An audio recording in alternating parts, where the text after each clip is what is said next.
Okay guys, इस video में हम फॉर्म टैग के बारे में पढ़ेंगे। अभी मैं मिनिमम सिंटेक्स जो HTML का होता है लिख दिया हूँ।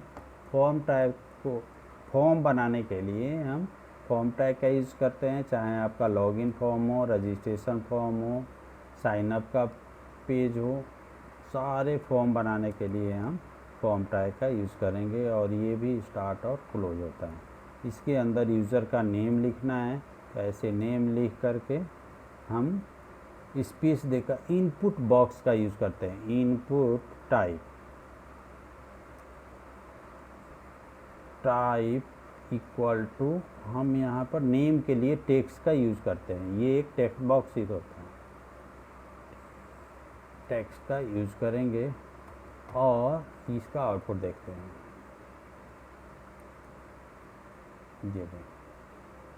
ये इसका आउटपुट हुआ। अब कई जगह इसके अंदर भी कुछ लिखा हुआ देखते हैं, your name, your mobile number. तो इसके लिए एक एट्रीब्यूट होता है इसका प्लेस होल्डर इक्वल टू जो भी लिखेंगे योर नेम, ये यहाँ पर दिखाई देगा। बट कुछ लिखेंगे तो ये हट जाएगा, राइट।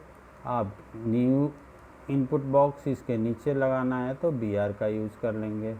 फिर 2 बार BR यूज़ कर लो तो थोड़ा ज़्यादा स्पेस बाद में हम लोग डिज़ाइन करेंगे कैसे। ईमेल के लिए हम टेक्स्ट भी यूज़ कर सकते हैं। यहाँ ईमेल लिख देता हूँ और योर ईमेल, दोनों एक साथ नहीं यूज करते हैं, लेकिन यदि यूज़ करना है तो हम कर भी सकते हैं इस तरह से। अब यहाँ भी टाइप करेंगे तो ले लेगा। एक लेटेस्ट HTML5 के अंदर एक्स के बदले में ईमेल भी है, ईमेल टाइप भी में भी दे सकते हैं। तो ये ईमेल वैलिडेट भी करेगा कुछ हद तक जब हम सबमिट करेंगे फॉर्म को तब। इसी तरह से हम पासवर्ड के लिए बना देते हैं। अभी हम लोग डिज़ाइन नहीं कर रहे हैं, सिंपल HTML का प्रॉपर्टी यूज़ कर रहे हैं। यहाँ टेक्स्ट भी यूज़ कर सकते हैं, लेकिन पासवर्ड यूज़ करेंगे तो वो कंटेंट आपको दिखाई नहीं देगा जो आप लिखोगे। ये देखो योर पासवर्ड, हम यहाँ कुछ टाइप कर रहे हैं तो ये बुलेट, लेकिन यहाँ पर दिखाई दे रहा है। तो पासवर्ड के केस में हमेशा इनपुट टाइप पासवर्ड का ही यूज़ करते हैं, राइट। मोबाइल नंबर देना है तो आप मोबाइल यहाँ लिख सकते हैं, बट यहाँ पर पासवर्ड ना ही लिखेंगे ना ही टेक्स्ट। यहाँ हम क्या लिखेंगे, नंबर। तो इसमें केवल इंटीजर नंबर ही लेगा, कोई भी दूसरा नंबर अल्फ़ाबेटिकल नहीं लेगा। Your mobile. अब इसका आउटपुट देख लेते हैं। ये देखो, इसमें अल्फ़ाबेट नहीं लेगा लेकिन न्यूमेरिक वैल्यू ले रहा है, और यहाँ से इंक्रीमेंट डिक्रीमेंट भी 1 का होता है, राइट। अभी ये आगे पीछे आ रहा है क्योंकि हमने कुछ अभी डेकोरेशन CSS का यूज़ नहीं कर रहे हैं। अब हमें मोबाइल नंबर हो गया, जेंडर का यूज़ करना है, तो इसके लिए इनपुट टाइप में रेडियो बटन का यूज़ करते हैं, रेडियो। ओके, और इसमें प्लेस होल्डर तो कुछ दिखाई देगा नहीं, एक बार दिखा देता हूँ मैं। इस तरह से रेडियो यूज़ करेंगे तो एक सर्कल बना हुआ और ये चेक भी हो जाएगा।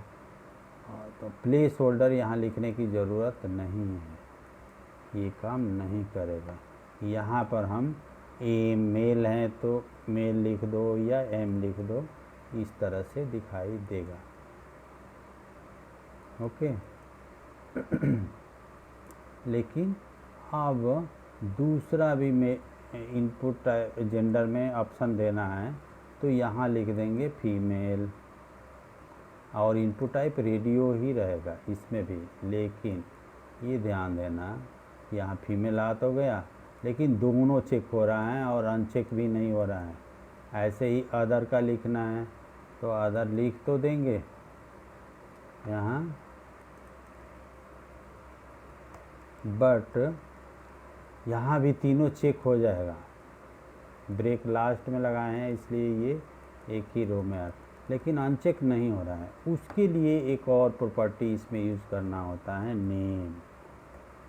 ओके, ये बहुत इम्पोर्टेंट और आगे जब पीएचपी पढ़ेंगे तो ये नेम ही इम्पोर्टेंट चीज़ है, जिससे यूज़र से इनपुट ले करके हम दूसरे पेज पर ले जाएंगे। ओके, और नेम जितने रेडियो बटन होगा एक ऑप्शन के लिए, सबका नेम हमें सेम रखना होगा। तो नेम कुछ भी लिख दो, GEND कर देता हूँ, जेन। तो यही नेम आपको सारे में लगाना पड़ेगा इनपुट के अंदर, नहीं तो वो मल्टीपल चेक होते रहेगा। देख लो एक बार, अब लगा दिए, इस पे चेक किए, ये अनचेक हो गया, ये चेक हो गया, राइट, चेक अनचेक, अब एक बार में एक ही चेक होगा। ओके, अब दूसरा सेम ऐसे ही ये यूज़ करते हैं रेडियो बटन का जब हमें मल्टीपल ऑप्शन में से केवल एक चूज करना होगा। ओके, अब जैसे कोर्सेज है, कोर्सेज में हमें मल्टीपल ऑप्शन होगा, तो मल्टीपल में से मल्टीपल चूज करना पड़ सकता है। जैसे टाइप, इसके लिए चेक बॉक्स का यूज़ करते हैं। जब मल्टीपल ऑप्शन में से मल्टीपल ऑप्शन चूज करना है तब हम चेक बॉक्स का यूज़ करेंगे, और इसमें नेम देना कंपलसरी नहीं है। जैसे अब पीएचपी जब पढ़ेंगे तब इसका नेम देना कंपलसरी है। हम यहाँ पर पीएचपी कर देते हैं। आगे हमारा पीएचपी का भी वीडियो है, उसको भी आप देख लीजिएगा यदि पीएचपी करना होगा तो। फिर यहाँ सी का करना है तो सी देख लो। Okay, check input type check box ही रहेगा सारा, और लाइन ब्रेक करना है तो BR टैग का भी यूज़ कर लेंगे यहाँ पर। ओके,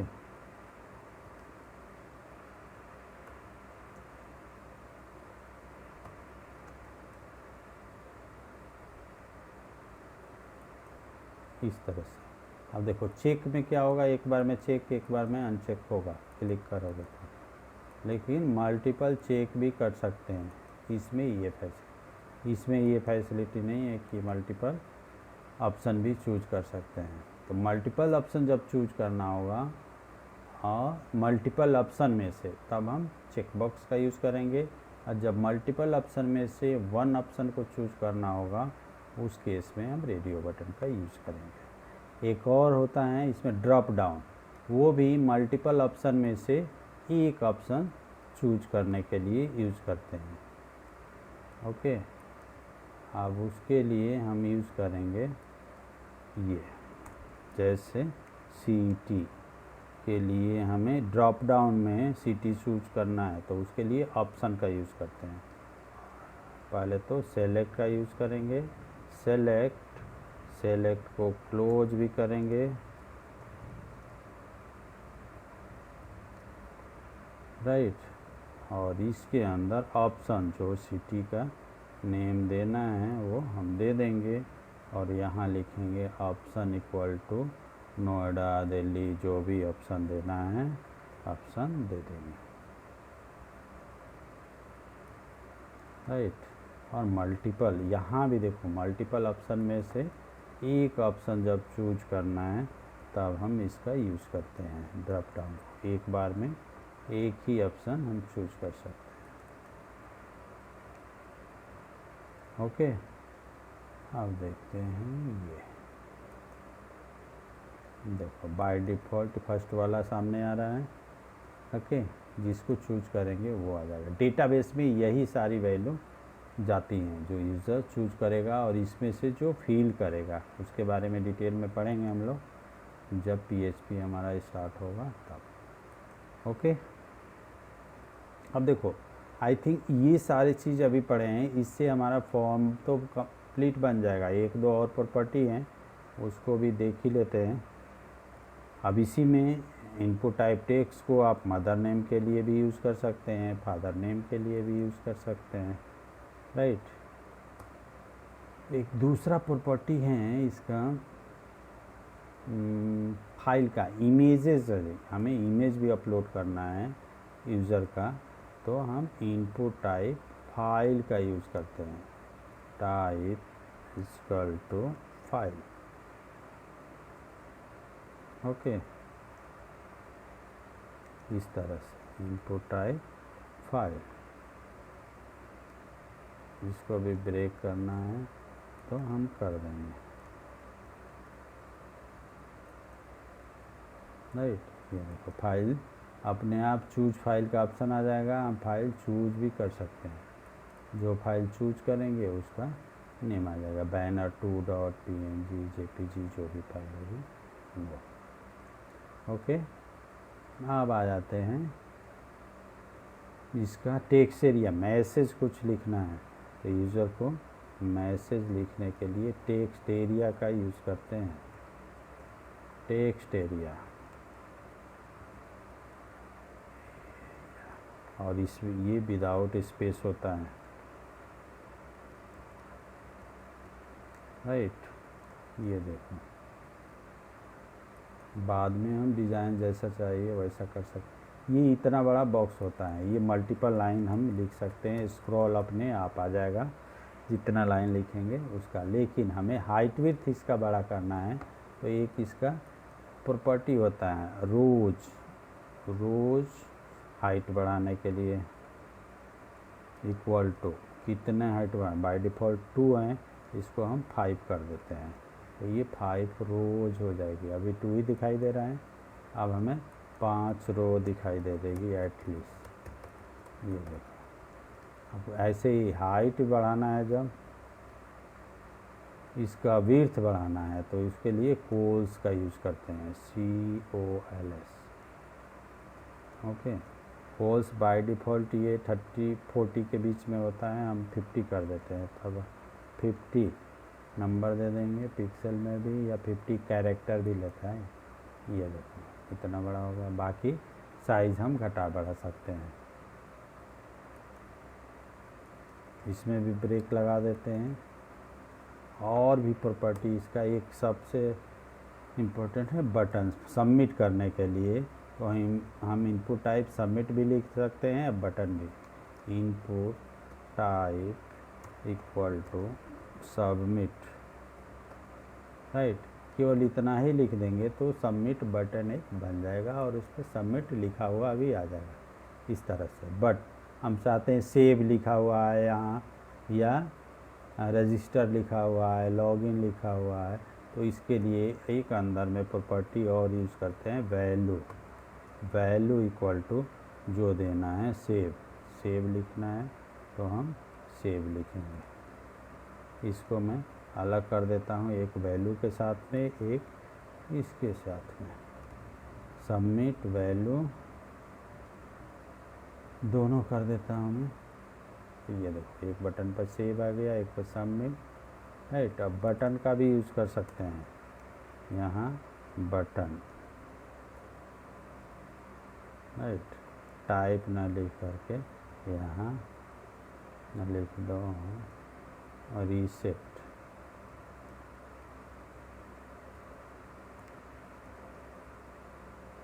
बटन को क्लोज कर देते हैं। तो इस तरह से भी हम बटन का भी यूज़ कर सकते हैं। सबमिट का जो ऑप्शन चाहिए वो ऑप्शन हम लगा सकते हैं यहाँ पर। ओके, अब इसी फॉर्म को हम कॉन्टेक्ट में भी यूज़ कर सकते हैं फॉर्म बनाने के लिए। फिर दोबारा बता रहा हूँ, लॉगिन फॉर्म बनाना है तभी भी यही यूज़ होगा, बाकी सारे केवल 2 ऑप्शन 3 ऑप्शन रखेंगे। रजिस्ट्रेशन पेज बनाना है तभी भी यही फॉर्म होगा, चाहे फेसबुक का बना हो, जीमेल का बना हो, रजिस्ट्रेशन पेज या साइनअप का पेज, लॉगिन का पेज, सारे इसी टैग का यूज़ करके बने होते हैं। अब इसी को कहीं मल्टीपल टाइम यूज़ करना होगा, कहीं एक बार यूज़ करना होगा। ओके गाइस, आई होप कि ये फॉर्म टैग का भी कंसेप्ट क्लियर हो गया होगा। अब इसको हम टेबल के अंदर भी लिख सकते हैं, राइट, या डी बनाकर अलग अलग सेक्शन, वो CSS के अंदर हम लोग पढ़ेंगे।